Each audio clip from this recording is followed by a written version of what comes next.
हमारे महामंत्री रोहित भाई, हमारे भाजपा के बहुत ही वरिष्ठ हमारे साथी अनिल सहगल जी, और यहाँ उपस्थित इस मार्केट के सभी आदर के योग्यजन, पार्टी के सभी कार्यकर्ता जो आदर के योग्य हैं, और क्षेत्र के जो निवासी आज हमारे साथ इस सभा में उपस्थित हैं, उन सबको मेरा नमन नमस्कार।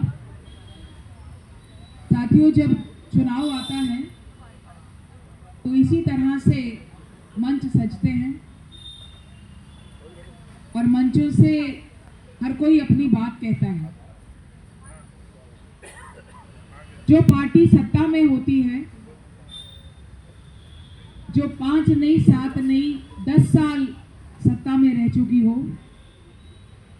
तो चुनाव में इस समय में उनका हिसाब देने का समय होता है,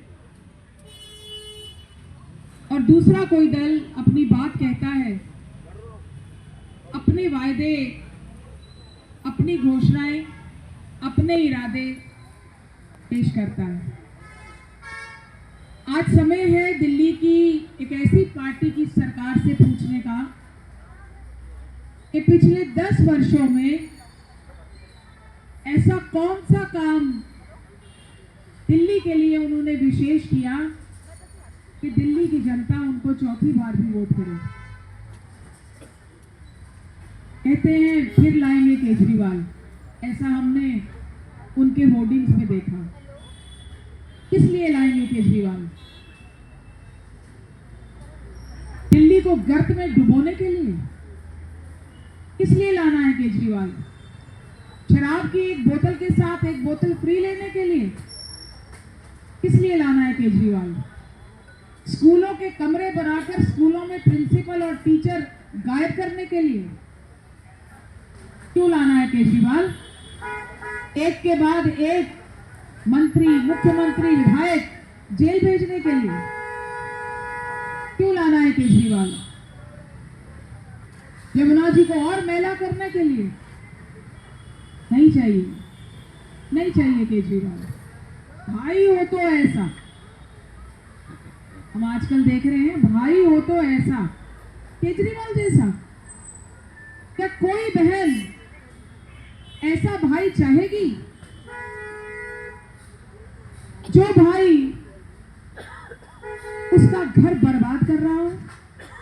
क्योंकि जब आप शराब के ठेके जगह जगह खोलने का तो प्रबंध कर रहे हो, जब आप एक बोतल के साथ एक बोतल फ्री देने का तो प्रबंध कर रहे हो, लेकिन अपनी उस बहन के दूध मुंह पीते बच्चे के लिए एक दूध की पैकेट के साथ एक दूध का पैकेट तो नहीं दे पाए, एक पानी की बोतल के साथ एक पानी की बोतल तो नहीं दे पाए।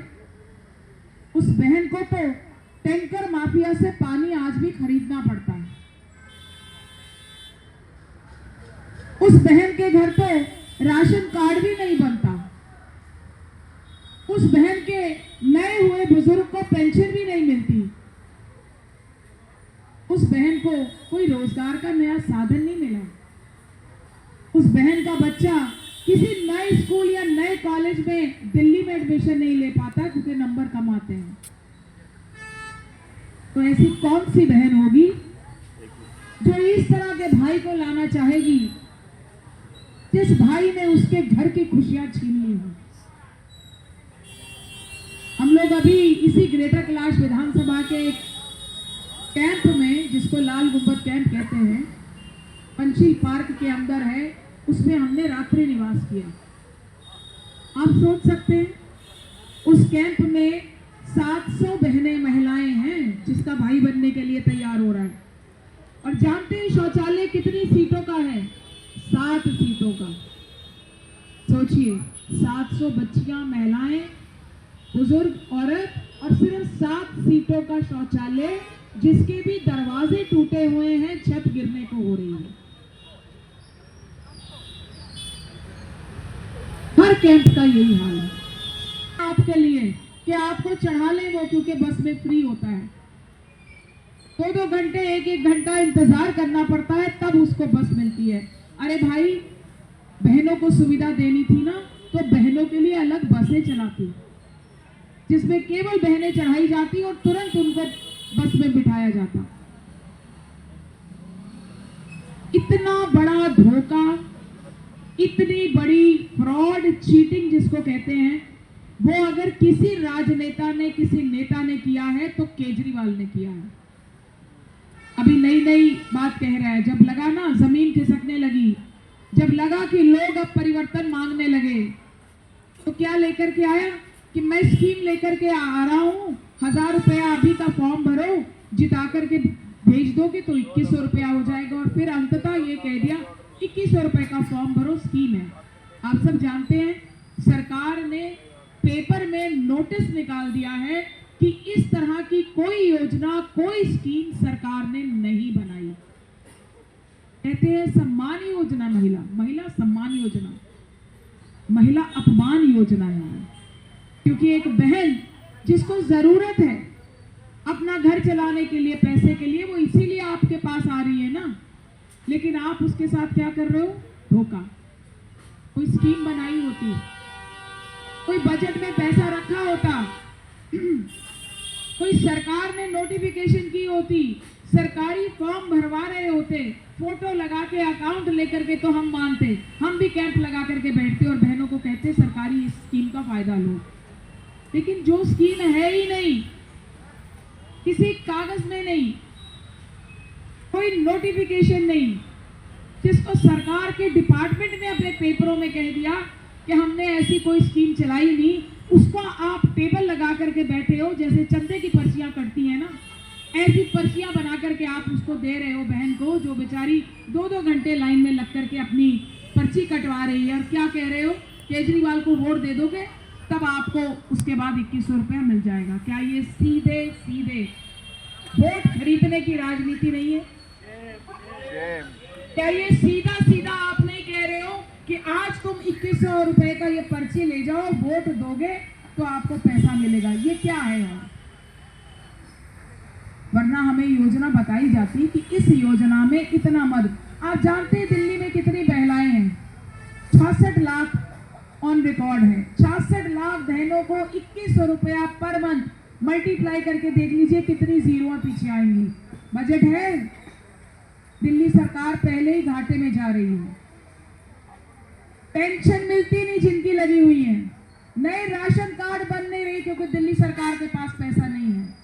जल बोर्ड घाटे में है, इसलिए एक भी पानी की पाइपलाइन चेंज नहीं होती है क्योंकि जल बोर्ड घाटे में है। आप कह रहे हो हम कितना पैसा महिलाओं को दे देंगे? ये सरासर धोखाधड़ी, सरासर चीटिंग और फ्रॉड का केस बनता है उन भोली भाली महिलाओं के साथ जिनका भाई बनने के लिए इतने बड़े बड़े पोस्टर लगा रखे हैं। नहीं चाहिए ऐसा भाई हमें। हमें कैसा भाई चाहिए? मोदी जैसा। वो भाई जो गारंटी जिस बात की देता है उसको पूरा करता है। अगर पहली बार महिलाओं के सम्मान की इस देश में किसी ने चिंता की तो मेरे भाई मोदी ने की। कहा अरे क्या बात कर रहे हैं मोदी जी, शौचालय बनाएंगे। क्या होता है शौचालय? शौचालय के लिए सरकारी पैसा लगाएंगे। आप जानते हैं वो शौचालय क्या है? वो इज्जत घर है। वो उस बहन की इज्जत बचाता है जो बहन गांव में लोटा लेकर के सुबह या रात को सिर्फ जा सकती थी खेत की मुंडेर पर बैठने के लिए कि कोई उसको देख ना ले। अपनी इज्जत के साथ समझौता करके वो उस मुंडेर पर बैठती थी और फिर भी रात को अगर आती हुई गाड़ी उस पर हेडलाइट मार दे तो कैसे वो सोचती होगी कि मैं क्यों महिला पैदा हुई। उस महिला की इज्जत के लिए अगर किसी ने सोचा तो मेरे भाई मोदी ने सोचा और शौचालय दिए। वही बहन के लिए जब उसके फेफड़े गलते थे चूल्हे की धुंधनी फूंक फूंक कर, उसी बहन को दिया उज्ज्वला गैस योजना के अंतर्गत वो गैस। उसका जीवन कहां से कहां पहुंचा। 3 बार चूल्हा जलाओ, रोटी पकाओ, सब कुछ करो, उसके बाद अपने लिए कोई समय नहीं और सेहत अलग। राधे राधे। उस बहन को जब उज्ज्वला गैस घर घर तक पहुंची है ना, तब उसका सही सम्मान हुआ है, तब उसकी सेहत की चिंता हुई है। ये शौचालय, ये गैस योजना ये सब बहनों की सेहत की चिंता करते हुए मेरे प्रधानमंत्री ने सोचा। कहते जी लाल किले से कौन प्रधानमंत्री ये कहता है साफ सफाई करो, झाड़ू मारो, ये प्रधानमंत्री का काम है। आज आपने देखा होगा देश भर में जो स्वच्छता की एक लहर प्रधानमंत्री मोदी ने शुरू की, उसके चलते आज हर अस्पताल में सिर्फ वो जो गंदगी से किसी को बीमारी होती थी, उन बीमारियों का चलन कम हुआ है। और ये इस केजरीवाल ने दिल्ली को क्या दिया? इन 10 सालों में जितनी दिल्ली शीला जी ने भ्रष्टाचार में डुबोई थी, उसको अखंड ऐसे गर्त में डाल दिया कि अब निकालने के लिए भी समय लगेगा। अपना घर तो बनाओगे शीश महल जैसा। क्या कहते थे? कोई घर नहीं लेंगे, कोई गाड़ी नहीं लेंगे, कोई बंगला नहीं करेंगे, कोई सिक्योरिटी नहीं लूंगा। और क्या किया जब घर बनाने की बारी आई? भाई अच्छा भला घर था मुख्यमंत्री का, शीला जी भी रहती थी और मुख्यमंत्री भी रहे, तो क्या जरूरत थी 26 फ्लैटों को तोड़ करके एक शीश महल बनाने की? क्या साधारणता हम सब के घर बनते हैं। एक कमोड की कीमत क्या होगी एक टॉयलेट सीट की? आप सोच नहीं सकते हैं। 10-10 लाख के टॉयलेट सीट जिसका रिम गोल्डन उससे बनाया हुआ है।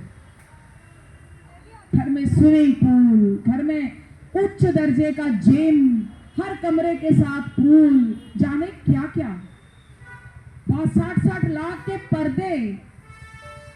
ये है वो केजरीवाल जो अन्ना जी के आंदोलन में जिसने ये कहा था कि मैं राजनीति में कभी नहीं आऊंगा, मेरा मकसद केवल भ्रष्टाचार को खत्म करना है। लेकिन मुख्यमंत्री बनते ही क्या शुरू हो गया? नया काम।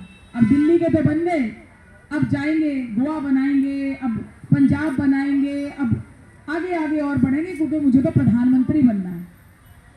और ऐसे में दिल्ली को छोड़ दिया।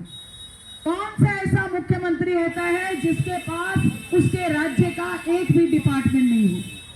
लेकिन इस मुख्यमंत्री ने नहीं रखा अपने पास, क्योंकि काम करना पड़ता है। और हमारी तो महत्वाकांक्षाएं इतनी बढ़ गई थी कि हमें तो और राज्यों में सरकारें बनानी थी। अब वो भी महत्वाकांक्षा पाल ली, दिल्ली छोड़ भी दी, तो उसके लिए तो पैसा चाहिए। भाई जो एजेंसियां इनको फंडिंग करती थी, जिसमें से दिल्ली की सरकार बनाई, अब उन्होंने कहा संभालो। तो फिर क्या करना था? फिर पैसा चाहिए था, तो फिर आई लिकर पॉलिसी जैसी चीजें। आप शराब माफिया को 6% की बजाय 12% का प्रॉफिट देते हो सीधे पॉलिसी में। कहीं भी ठेका खोलो, किसी भी कोने पे, चाहे मंदिर है, चाहे स्कूल है, चाहे रेजिडेंशियल कॉलोनी है, आपको खुली छूट है। बस 12% प्रॉफिट से आधा हमारा, आधा तुम्हारा। और वो आधा जो बैक डोर से गया, वो गोवा में जाकर के लगा, वो पंजाब में जाकर के लगा। और पंजाब में तो आप जानते हैं किसकी फंडिंग से सरकार बनाई? जितना आतंकवादी ग्रुप है, जितने देश विरोधी ग्रुप हैं, खालिस्तान की मांग करते हैं, उनका पैसा वहां पंजाब में लेकर के सरकार बनाई। ऐसे व्यक्ति, ऐसी मानसिकता, ऐसी सोच रखने वाली पार्टी जो न देश के संविधान को मानती है, न कानून को मानती है, न किसी चीज में विश्वास रखती है, अपने तौर तरीकों से जीना चाहती है, पार्टी को चलाना चाहती है, वो मानसिकता, उस देश विरोधी मानसिकता को कोई अधिकार नहीं किसी का भाई बनने का। हमारी इस ग्रेटर कैलाश विधानसभा को ले लीजिए। क्या नहीं लगता आपको कि ग्रेटर कैलाश की जगह ये गटर कैलाश हो चुका है? क्या एक विधायक का काम नहीं होता कि वो अपने इलाके के सीवर को ठीक कराए, वो पानी की पाइपलाइनों को ठीक कराए, उसके यहाँ के निवासियों के घर पानी और सीवर मिक्स होकर के ना आए, उसके यहाँ के इलाके के लोगों को 24 घंटे पानी मिले? क्या ये काम नहीं होता? क्या ये काम नहीं होता कि इसी रोड के ऊपर जब हर रोज कोई ना कोई हादसा होता है और यहाँ लोग मरते हैं, तो इसका कोई इलाज ढूंढा जाए?